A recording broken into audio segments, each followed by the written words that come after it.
જેવો પ્રોગ્રામ હોય ને એમ હામાવાળા નાથીન હોય. બરોબર. પ્રોગ્રામ હોય ને હામાવાળા નાથીન હોય. એમ કે રૂપિયા ઉડાડીને એમ કે આને ના બોલો, તમારે બોલવું પડે, કારણ કે આપણે લીધા હોય ને. એમ કે સપાખરા બોલો, સંત બોલો, ગીત બોલો, પછી બોલવું પડે, કારણ કે હામાવાળા નાથીન કહેવાય એમ. અને અહીં તો અમે બોલીએ એ તમારે સાંભળવું પડે. અહીં તો અમારી મોજ નું આવશે, મારો કહેવાનો મતલબ. એટલે ભાઈબંધ પાસે આવીને એટલું કીધું હું એના વાણિયા પાસે, મારા ભાઈબંધ ને રૂપિયાની જરૂર છે, તું મારી જમીન માંડી લે, પણ 10,000 રૂપિયા દે. અને વાણિયા દીકરા સાહેબ જમીન માંડી લીધી, 10,000 રૂપિયા દીધા. ભાઈબંધ પાસે આવીને એટલું કીધું કે આલે આ 10,000 રૂપિયા, જાતા રે, એમ કે જે ધંધો કરવો એ કર. અને ત્યારે એટલું કીધું કે મિત્ર, ખાલી તારી પરીક્ષા કરતો હતો ને મારી ચીઠી પાકી કરતો હતો, બાકી મારે રૂપિયાની જરૂર નથી. એક જે મોતી હતું ને હાસું રતન માંથી, ઈ દઈ દઉં, કાલે જા તું તારું દારીદર ભાંગી નાખજે. અને ત્યાંથી હાલતો થયો. હવે સાંભળજો, ઉજ્જૈન જોરું તો પાસ ભલી, ઘરવાળી હોય ને એ પાહા હારી લાગે, વિદેશમાં હોય તો એ ન્યા લઈ જવાય. જોરું તો પાસ ભલે મારા શબ્દો નથી, સુભાષિતના છે. કારણ કે અમુક વસ્તુ છે ને એ ફરતા હોવા જોઈએ. જો કવિ ફરતો હારો, નાગરવેલના પાન ફરવા જોઈએ. ઘોડી સતત ફરતી હોવી જોઈએ, નક પગે દાખલ થઈ જાય. નાગરવેલના પાન ન ફરે તો એ ફેલ થઈ જાય. પછી વિદ્વાન ફરતો હોવો જોઈએ, ચારણ પણ ફરતો રહેવો જોઈએ, તોય કઈક કોકને બે શબ્દ આપી શકે. આ બધા ફરતા રહેવા જોઈએ. અને બાય માણસ એક જગ્યાએ સ્થિર હોવા જોઈએ. એ ફર્યા તો મરી ગયા. સાહેબ ઘોડીના 5 જે લક્ષણો છે ને એ ઘોડી માટે ગુણવાળા છે. સુભાષભાઈ, ઉમેશભાઈ, ઘોડીના 5 લક્ષણો છે ને એ ઘોડી માટે ગુણવાળા છે, પણ બાય માણસ માટે અપલક્ષણ છે. ઘોડી છે એમ કહેવાય છે કે જો જજકતી હાલે ને તો જ રૂપારી લાગે. બાય માણસ નીકળે એટલે આમ સ્થિર લાદવા જોઈએ. હા, પછી ઘોડી કોઈથી બેઠી હોય હારી નો લાગે. અને ઘોડાને તમે બેઠાય નહીં જોઈએ. આપણે કઈક ભાગી જોઈએ કે એ ખાવ સ્થિર વાતાવરણ હોય ને ક્યારેક તો એકાદી વાર નહીં જેવું તેવું બેહે ભલી. ભાવેશભાઈ ની ખબર હોય, આપણો વિષય નહીં, પણ એમ કેતા બેહે નહીં, ઘોડી બેહે નહીં. અને બેઠી હોય તો હારી ન લાગે. બાય માણસ એક જગ્યાએ બેસી જવું જોઈએ. આ બધા એનો જૂનો દોહો છે. એ તો રિયારા 5 ઓર એ તો રિયારા દોષ, એમ કહે છે કે એ 5 અપલક્ષણ છે. બાઈ માટે એમ કહેવાય ને, ઘોડી માટે ગુણ છે. એટલે જરૂર તો 5 ભલી, ઘરવાળી પાસે નહોતી. એમ કે છે કે એને માવતર હતી, એને માવતર ગયો અને સિથરે હાલ જોયા વાળા માણસને. અને એમ કે છે કીધું કે આ તો મારો ધણી, આ તો મારો, કારણ કે વર્તી જાય ને જેને યાર શેર ફેરા ફેરા હોય, હસ્ત મેળાપ થયો હોય. નોતી બાઈ વર્તી ગઈ, પંખી ઉડાડતો હતો ભાદરો મહિનો. અને બરોબર ને સાધુ જમાઈ જ નીકળી. મૂળ વાત યાદ રાખજો, કારણ કે આ તો લોક સાહિત્ય છે. વાતમાંથી વાત ફણલા ફૂટા રાખે, પણ મૂળ વસ્તુ તમે પકડી રાખજો. આપણે આ ચીઠી પાકી કરીએ છીએ, વસમાં વાત યાદ આવે એટલે કરી દઉં. બાજરો બરોબર એમ કહે છે કે બાજરો અને પક્ષી ઉડાડે. અને એવા ભાઈ તો ચિત્રા નક્ષત્રની જેને ઉડાડ્યો એને ખબર હોય.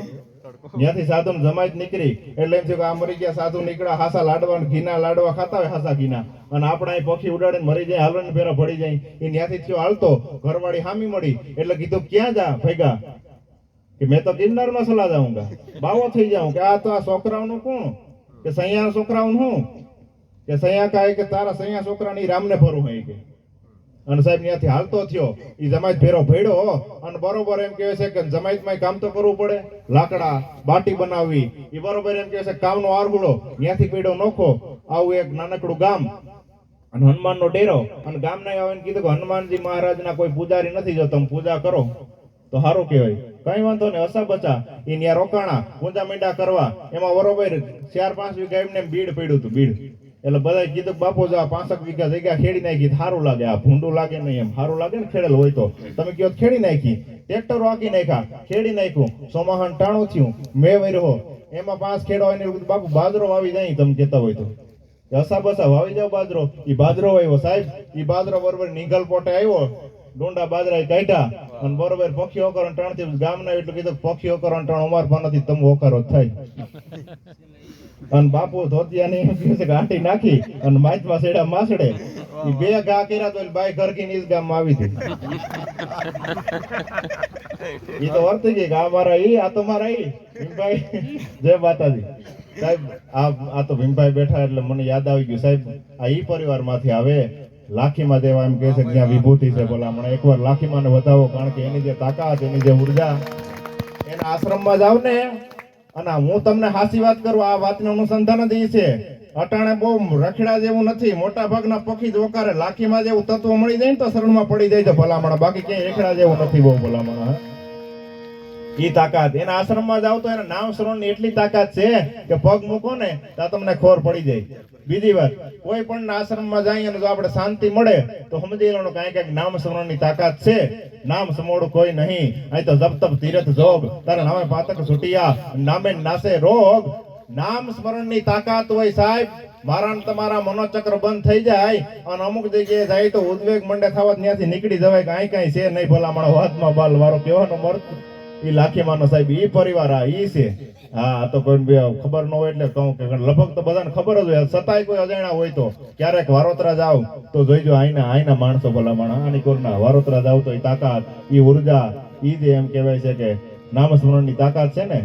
અને નામ સ્મરણ જ હાસું છે એનો. હું એક નાનકડો છે એ પ્રસંગ તો નામ સ્મરણની હું તાકાત હોય, પણ આ તો થોડીક વાર યાદ આવી એટલે ઈ બાઈ બરોબર વર્તી કે આ તમારા ઈ પક્ષી ઓકારે પહાવે કીધું મરી ગયા તારા પક્ષી ઓકારો તો હું કરો પસાવી ગામ મિલાય પાછી ગામ મર્યો મન ઘર ગાવી છોકરા રખડા તારે આજ કરવી હતી એમ કહેવાનો મારો મતલબ કે રખડવા જેવું નથી. આવું તત્વ મળી જાય ને તો એમ કે લાકડી પડે એમ પડી જાય. જો નકર નતી એની જમાઈ બેહવા બેઠી આમ ખાવા બેઠી જમાઈ ને એક જણો વર્તી ગઈ ને ગામના ને લાગે તો મારા ગામનો હોમલો કે નહીં, કોઈ લોકો બધા બેઠા હોમલા છે. આમાં એક કોઈ કાઢ લેવાનું નથી. હા ઈ કઈ કાઢ લેવાનું ન હોય સાહેબ, ઈ તો ઓલા કેન ઘોડે કોક જ એવું આવું થતું હોય આ સમયમાં, બાકી ક્યાંય કઈ કાઢ લેવાનું નથી. હજી એક નાનકડી વાત કરતો હું કહેવા માંગુ. એક ગુરુએ એના સેલા ગુરુજી પાવીને એટલું કીધું કઈ કૃપા કરો ને ધંધામાં બધે ફેલ ગયો એટલે કીધું ગધેડો છે લઈ જા, ગધેડા માથે માટી હારીને તારો ધંધો કરીજે. ભાઈ નો ભમરો ગધેડો લઈને આવતો રસ્તામાં ગધેડો મરી ગયો, ફાટી પડ્યો, ત્યાં ડાયટો અને બરોબર અગરબત્તી કરીને બેઠો. એમાં કોઈ મોટા હેઠિયા લોકો નીકળ્યા, એને એમ થયું કે જગ્યા જેવું લાગે, એનું કામ પડતું નહીં, હાથા પડતા નહીં, એટલે કીધું કે અમારું જો કામ થઈ જાય ને તો ફૂલ નહીં તો ફૂલની પાખડી પાસે ઘરે ધરતા જાઉં અને ભગવાનને કરવું ને એનું કામ થઈ ગયું. ઈ ધરતા ગયા 500 રૂપિયા, બીજે દી 1000-1500, આ તો છે ચાલુ. ઈ વરદી થયો તા તો સાહેબ આશ્રમ થઈ ગયો. માઇકમાં કહે છે કે હિંડોરા ને હેલાર ઈસકે બુંદી કાઠીના જમણવાર હાલે, સાની કીટલીઓ હાલે વિમભાઈ. અને એમાં બરોબર એમ કહે છે કોઈ ગુરુલિયાથી નીકળ્યો અને એટલે કીધું કે આ તો એલો ગધાવાળો, મેં ગધો થીતો તો ઈ આ હિંડોરે ઝૂલે. અને આવીને એટલું કીધું કે તું આમ વાત કરી ગયો અને એટલું કીધું રૂમમાં હાલો. એ રૂમમાં સાહેબ લઈ ગયો અને કેટલું બાપુ કોઈને કહેતા નહીં, મારું હાલે બહુ સારું, આ રીતનું હતું ને આ બધું હાલે આ રીતે. ગુરુ બોલ્યો કે તું જરાય ચિંતા કરીમાં, હું જ્યાં બેઠો ને એની માં છે, મારું એમ જ હાલે.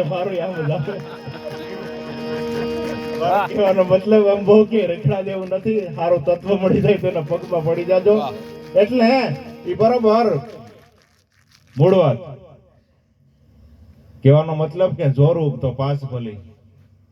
બાઈ એટલું કીધું કે આ છે મારો ઘરવાળો પણ મેલા ખેલા લુગડા છે, પાયમાલ થઈ ગયો છે એટલે આને બરકાય નહીં. માણસોને એટલું કીધું કે તમને જોઈ એટલું ધન દઈ આને ક્યાંક લઈ અને માર નાખો. સાહેબ માણસો લઈ ગયા, વગડામાં આવ્યા અને એટલું કીધું પણ મારો કઈ વાંક, મારો કઈ ગુનો, કે એ વાલા બેને એટલું કીધું કે આને લઈને માર નાખો. અને બરોબર એ વગડામાં ગયા એટલે કીધું કે તમને પેઢીઓને એમ કહેવાય છે ભૂખ ભાંગી જાય એવું એક રતન આપું જ અમને મૂકી દો તો કે તઈ વાત હાસી, પણ તો એમ કહે છે અમારો બાઈને દેખાડવું હું, તું મરી ગયો સાબિતી હું. એક કામ કરો, હણકા નાખ્યું છે ને માણા નાખ્યું જેવી જોઈ, હણકા નાખ્યું માણા નાખ્યું જેવી જોઈ, એને મારીને લઈ જઈજો, મન મૂકી દો. આ રતન આલ્યો તો માણાને મૂકી દીધો. એ રતન લઈને હોયા ગયા, જોરું તો પાસ ભલી. આ લીટી સાબિત થઈ ગઈ.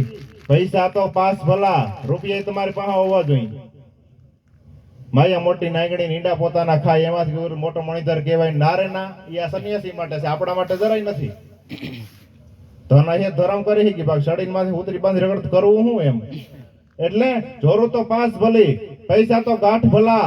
અને ઉજ્જૈન નગરી મેં જાગે સો મરે, ઉજ્જૈન નગરી મેં ઊંઘે સો મરે ને જાગે સો જીવે. ઉજ્જૈન આવ્યો ને એટલું કીધું કઈ હુવાય નહીં, અહીં જગાય. સાહેબ જ્ઞાના એમ કહે છે કે મહારાજા એની દીકરીને કોઈ ચરિત્ર એવું કરેલું, કારણ કે યંત્ર તંત્ર મંત્ર આપણી 3 ઉપાસના આવી. આપણી ઉપાસના છે ને મંત્ર ઉપર ભારતીય, જૈનો જે લઈ આવ્યા એ યંત્રની ઉપાસના લઈ આવ્યા, લક્ષ્મી યંત્રણ, શ્રી યંત્રણ. અને તંત્ર એટલે તમે પૂર્વ ભારત બિહારી ભાઈ જાવ આપણે કામાક્ષી દેવીએ, ત્યાં તંત્રની ઉપાસના છે. તંત્ર આપણે એવું નથી, થોડું ઘણું એવું તો ભૂકા કાઢી નાખે, એના જેટલો આવ્યો તો શું થાય. એટલે આપણી મંત્રની ઉપાસના છે. અને બરોબર એટલું કીધું કે મારી કુંવરીને કાંઈ એવું સરિતર થાય છે અને રાતે પેટમાંથી હડપ નીકળે છે. આ વાત માન્ય એમ ન પણ આ છે તંત્રની વિદ્યાથી બધું થઈ શકે.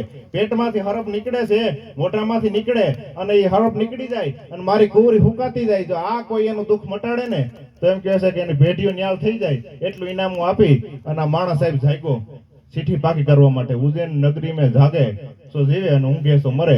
ઈન્યા જાગ્યો અને સાહેબ તલવાર લઈને ઉભો તો એમાં બરોબર કુંવરીના પેટમાંથી આમ હરપ આવ્યો, મોઢામાંથી નીકળો અને કટકા કરી નાખ્યા. અને સાહેબ આ ચીઠી પાકી કરી લીધી કે હુનકા માં, અનહુનકા બાપ, હુનકી બેન, અનહુનકા ભાઈબંધ, જોરું તો પાસ ભલી, પૈસા તો ગાંઠ ભલા, ઉજ્જૈન નગરી મેં ઊંઘે સો મરે અને જાગે સો જીવે ભલામણા. એક આ ચીઠી મારો કહેવાનો મારો મતલબ 1.5 લાખની આ તાકાત છે શબ્દોની, આ ઉર્જા છે. અને છેલ્લે એક સાહેબ પ્રસંગ નાનકડો એવો કહી, કારણ કે ભાવેશભાઈ કીધું કે